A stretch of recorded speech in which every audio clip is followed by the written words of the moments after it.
The hospital room was white. Everything was white. White walls, white sheets, white machines that beeped all day and all night.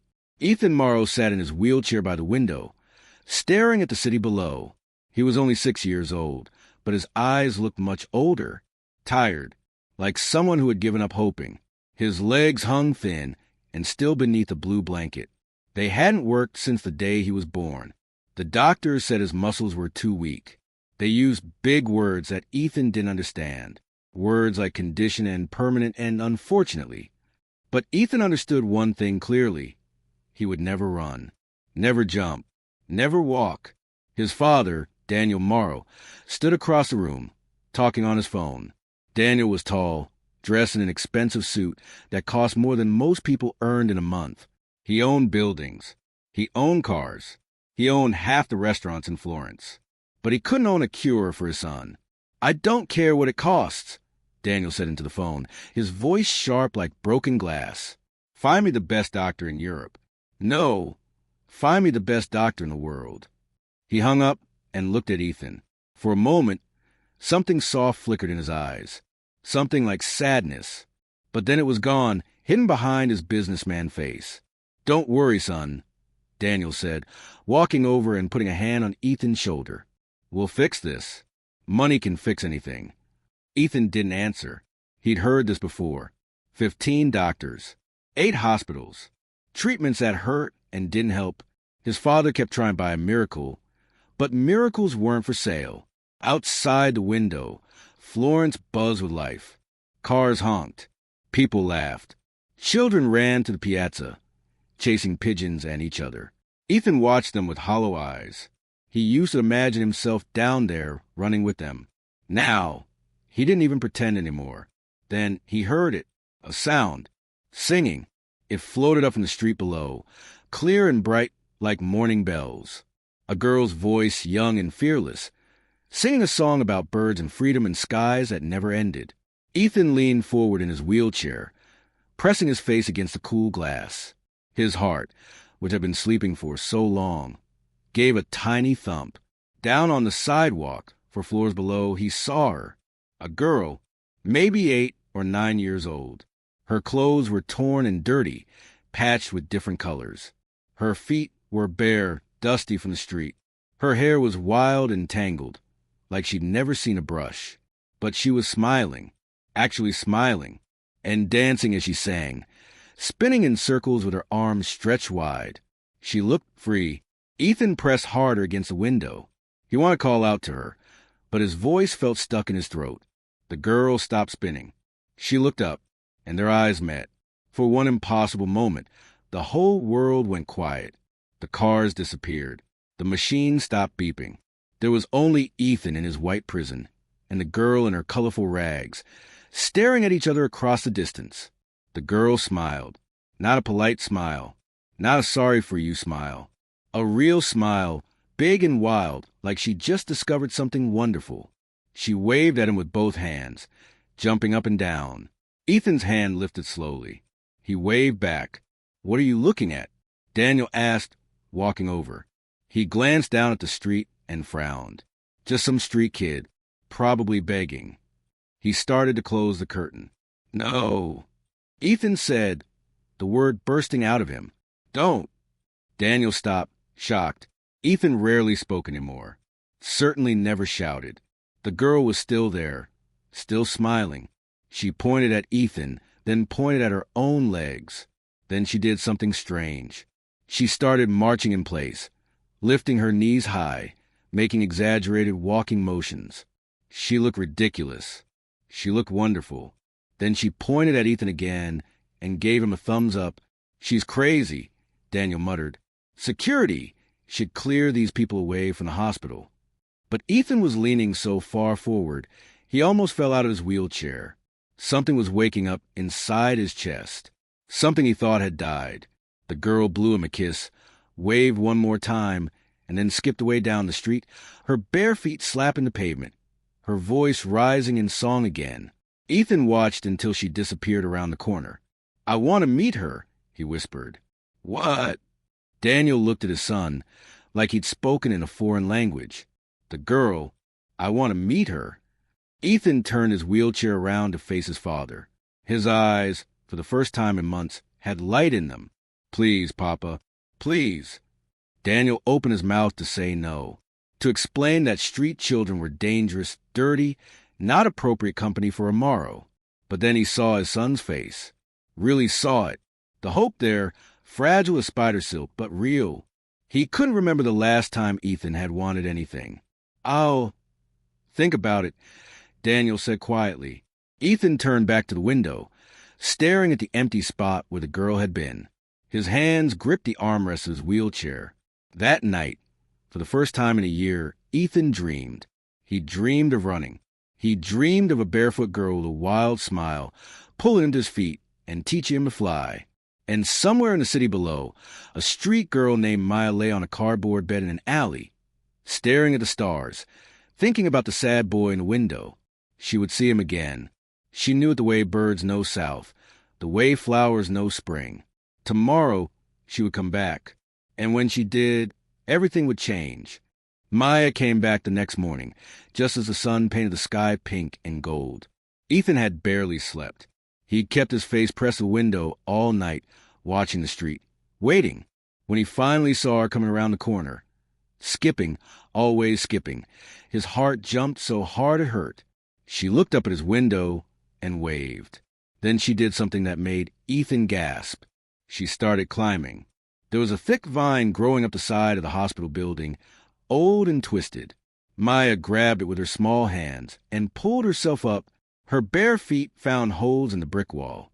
She climbed like a little monkey, quick and fearless, not looking down once. "No," Ethan whispered, his hands pressed against the glass. "You'll fall. You'll fall." But Maya didn't fall. She climbed and climbed until she reached the garden terrace on the second floor, right below Ethan's room. She pulled herself over the railing and stood there, hands on her hips, grinning up at him. Then she pointed down at the garden, and then at him. She wanted him to come down. Ethan's breath caught. How? How could he possibly? "Who is that child?" A nurse's voice echoed in the hallway. "Security. There's an unauthorized person in the garden." Ethan's eyes went wide. No, they'd chase her away. They'd make her leave, and he'd never see her again. He rolled his wheelchair to the door as fast as he could. Papa, please." Daniel came running from his office down the hall, his phone still in his hand. "Ethan, what's wrong? Are you hurt?" "The girl, she's here. Please don't let them send her away." The words tumbled out of Ethan in a rush. Daniel looked confused, then concerned. He followed Ethan's pointing finger to the window. Down in the garden, 2 security guards were walking toward Maya, speaking firmly, motioning for her to leave. But Maya didn't run. She stood her ground, her chin lifted high. She pointed up at Ethan's window and said something the guards couldn't ignore. "Please," Ethan begged his father, tears filling his eyes. "Please." Daniel Morrow had made 1,000 difficult decisions in his life. He'd closed deals worth millions.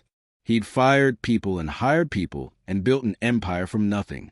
But looking at his son's desperate, hopeful face, this felt like the hardest choice he'd ever faced. He pulled out his phone and called down to security. "Let her stay," he said quietly. "Bring her to the garden. I'm bringing my son down." 5 minutes later, Ethan was in the garden for the first time in months. The grass was soft and green. Flowers bloomed in bright colors. The air smelled like earth and sunshine instead of medicine and cleaning chemicals. And there, sitting cross-legged on the grass, was Maya. Up close, she was smaller than Ethan expected. Her face was smudged with dirt, and her clothes had holes in them.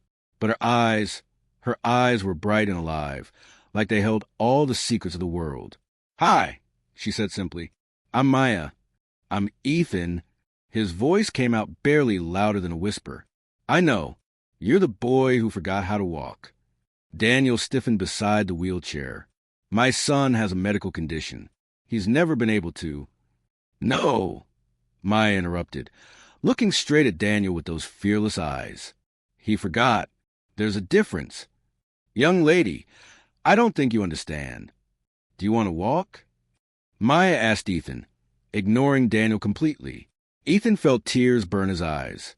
The doctor said I can't. My legs don't work. They've never worked. Maya tilted her head, studying him. Then she stood up and walked over to his wheelchair. She knelt down in front of him so they were eye to eye. "Can I tell you a secret?" she whispered. Ethan nodded. "Doctors are smart about bodies, but they're not smart about hearts. Your heart knows how to walk. It just needs to remember." "That doesn't make sense," Daniel said, his voice tight with frustration. Maya looked up at him. "Does it make sense that some people have everything and are still sad? Does it make sense that some people have nothing and still dance? Maybe some things don't have to make sense. Maybe they just have to be true." Daniel had no answer for that. Maya turned back to Ethan. "Can you feel your legs at all?" "Sometimes," Ethan admitted, like they're sleeping. "Tingling." "Good. That means they're listening. They're just scared." She smiled. "I can help you teach them not to be scared. But you have to try. Really, really try. Even when it hurts. Even when you want to give up. Can you do that?" Ethan looked at his father. Daniel's face was hard, his jaw tight. He thought this was foolish, dangerous, false hope. But Ethan looked back at Maya, this brave, wild girl who climbed a wall to reach him, and something inside him woke up all the way. "Yes," he said, "I can try." "Good." Maya clapped her hands together. "Then let's start right now. Take off your shoes." "What?" "Your feet need to remember what the ground feels like. Take them off." With shaking hands, Ethan removed his expensive leather shoes and his socks. His feet were pale, thin, and used. "Now," Maya said, standing up, "I'm going to help you touch the grass. Just touch it. That's all for today." Daniel started to protest, but something in Maya's confidence stopped him. He watched, his arms crossed, as Maya carefully helped Ethan lean forward in his wheelchair. She supported his back while he stretched his legs out. Out. His toes touched the grass. Ethan gasped. The grass was cool and soft and ticklish and alive. It felt like magic. It felt like the world was saying hello to his feet for the very first time. "Do you feel it?" Maya whispered. "Yes," Ethan breathed. "I feel it." Tears rolled down his cheeks, but he was smiling, actually smiling. Maya sat back on her heels, grinning. "See? Your feet aren't broken. They just needed to wake up." For the next hour, Maya stayed with Ethan in the garden. She told him stories about the city, about the places she'd been, and the things she'd seen. She told him about the pigeons in the piazza who knew her by name, and the baker who sometimes gave her day-old bread, and the river that sang at night.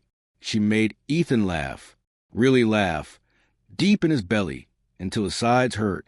Daniel watched from a bench nearby, his phone forgotten in his hand. He watched his son, his sad, silent son, come back to life. As the sun began to set, Maya stood to leave. "Will you come back?" Ethan asked desperately. "Every day," Maya promised.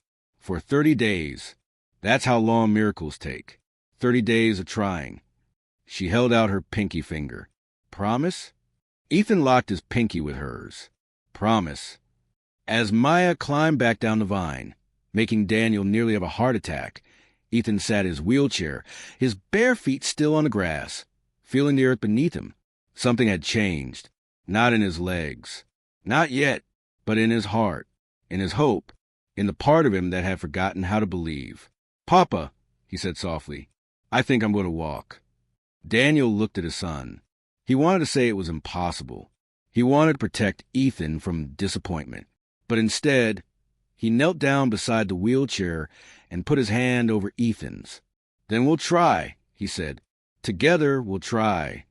That night, Daniel Morrow didn't make any business calls. He didn't check his emails. He sat by Ethan's bedside and, for the first time in years, he told his son a story about a boy who learned to fly. And somewhere in the city, Maya fell asleep smiling, dreaming of the day when Ethan would run. 27 days had passed since Maya made her promise. Every single day, she came to the garden. Rain or shine, hot or cold, Maya was there. And every single day, Ethan tried. At first, it was just touching the grass. Then it was wiggling his toes, little movements that took all his strength. Then came the exercises Maya invented, games she called them, where Ethan had to imagine his legs were made of light or water or wind. The doctors came to check on him. They frowned at their charts and shook their heads. "There's no medical explanation," one doctor said. "His muscles are still too weak. This shouldn't be possible." But Ethan's toes were wiggling now. Not just sometimes. Every time he tried. And then, on day 20, something incredible happened. Ethan was sitting on the grass with Maya, attempting to push against her hands with his feet, when suddenly his whole leg moved. Not just his toes. His whole leg. It bent at the knee and pushed. Maya screamed with joy. Ethan started crying. Daniel, who'd been watching from his bench like always, dropped his coffee cup and ran over. "Did you see that?" Ethan sobbed. "Papa, did you see?" Daniel was crying too, something he hadn't done since Ethan's mother died. "I saw it, son. I saw it." From that day on, the progress came faster. Ethan could bend both knees. He could lift his legs. The muscles that doctors said were dead were waking up, cell by cell, fiber by fiber. But Maya never let him celebrate for too long. "We're not done yet," she'd say, her face serious. "You promised me 30 days. Walking days, not wiggling days." On day 28, Daniel finally asked a question he'd been holding back. "Maya," he said quietly while Ethan was resting, "how did you know? How did you know this would work?" Maya was quiet for a long moment. She picked a dandelion and twirled it between her fingers. "When I was 4, she said softly, "I got very sick. The kind of sick where your body stops listening to you. The doctors told my mama I'd probably die. But my mama, she didn't believe them. Every single day, she'd hold my hand and say, 'Maya, your body just forgot how to be strong. Let's help it remember.'" She looked up at Daniel, and he saw tears in her brave eyes for the first time. She'd make me try to squeeze her hand. Just one squeeze. Even when I was so weak I could barely breathe. And one day I squeezed, and then I squeezed again, and then I got better. Maya smiled sadly. "My mama died 2 years ago. Fever took her fast. But she taught me the most important thing. Bodies can do impossible things when hearts refuse to quit." Daniel felt his chest tighten. This little girl, this homeless, orphan child, had more wisdom than all his money could buy. "Thank you," he whispered. "Thank you for giving my son what I couldn't. You gave him love," Maya said simply. "That's the biggest thing." On day 29, Ethan could feel his legs completely. He could bend them, straighten them, even hold them up in the air for a few seconds. "Tomorrow," Maya announced, "tomorrow is day 30. Tomorrow you walk." That night, Ethan couldn't sleep. Fear crept into his chest like a cold shadow. What if he couldn't do it? What if 29 days was as far as the miracle went? But then he remembered Maya's face, her smile, her absolute certainty. She believed in him. She'd always believed in him. He could do this. Day 30 arrived with golden sunshine and clear blue skies. Maya came early, practically bouncing with excitement. She brought something special, a small wooden butterfly she carved herself, painted with bright colors. "For luck," she said, pressing into Ethan's palm. "Butterflies can't walk. They can only fly. But before they fly, they have to break out a cocoon. They have to try really, really hard. Today, you break out." Daniel wheeled Ethan down to the garden one last time.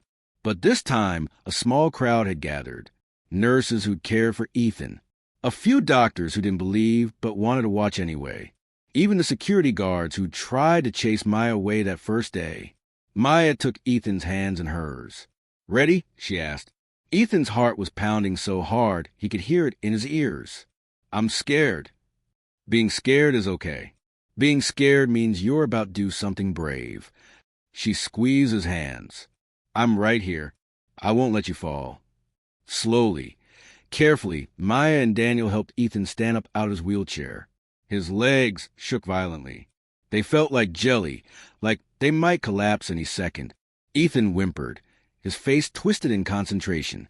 "You've got this," Maya whispered. "Your legs remember. Your heart remembers. Now show everyone what 30 days of trying looks like." Daniel stood on one side, holding Ethan's arm. Maya stood on the other, her small hand wrapped around his. And then they let go. For one terrifying second, Ethan stood alone. His legs trembled. His knees wobbled. But he didn't fall. "Now," Maya said, stepping backward, her arms stretched out. "Walk to me. Just one step. That's all. One step." Ethan looked at his father. Daniel nodded, tears streaming down his face. Ethan looked at Maya. She was smiling that wild, fearless smile. And then Ethan moved his right foot forward. It dragged a little. It shook, but it moved. His left foot followed. 1 step, 2 steps, 3. The crowd gasped. Someone started clapping. A nurse was crying. But Ethan only saw Maya. He walked toward her, slow and shaky, his face scrunched up with effort. But he was walking, actually walking. 4 steps, 5 steps, 6. And then he reached her. Maya caught him in a hug, so tight it knocked the breath out of both of them. They fell onto the soft grass together, laughing and crying at the same time. "You did it!" Maya shouted. "You did it! Ethan, you walked!" The garden erupted in cheers. Doctors stood with their mouths open. Nurses hugged each other. Daniel fell to his knees beside his son and pulled both children into his arms. "Thank you," he whispered to Maya, his voice broken with joy. "Thank you for teaching us how to believe." Maya pulled back and looked at both of them. This man who'd learned that money couldn't buy miracles, but love could make them. And this boy who'd remember how to try. "Can I tell you both a secret?" she asked. They nodded. "I make Ethan walk." He walked himself. I just reminded him that he could. She grinned. "That's all any of us need sometimes. Someone to remind us we're stronger than we think." That day, Daniel Morrow made a decision. He filed papers to adopt Maya officially. She would never sleep in an alley again. She would never go hungry again. She would be Ethan's sister, not just in heart, but in name. Maya cried when he told her. Happy tears this time. "Does this mean I have to wear shoes?" she joked. "Only if you want to." Daniel laughed. 6 months later, Ethan was running, actually running through the piazza, chasing pigeons with Maya, both of them barefoot, both of them free. Daniel watched from a cafe, sipping espresso, his phone silent in his pocket. He'd learned to leave it silent more often now. He'd learned that the best moments in life couldn't be scheduled or bought. They could only be lived. As the sun set over Florence, painting the old city gold and orange, Ethan and Maya raced back to him, breathless and laughing. "Papa, did you see how fast I ran?" Ethan asked, his eyes shining.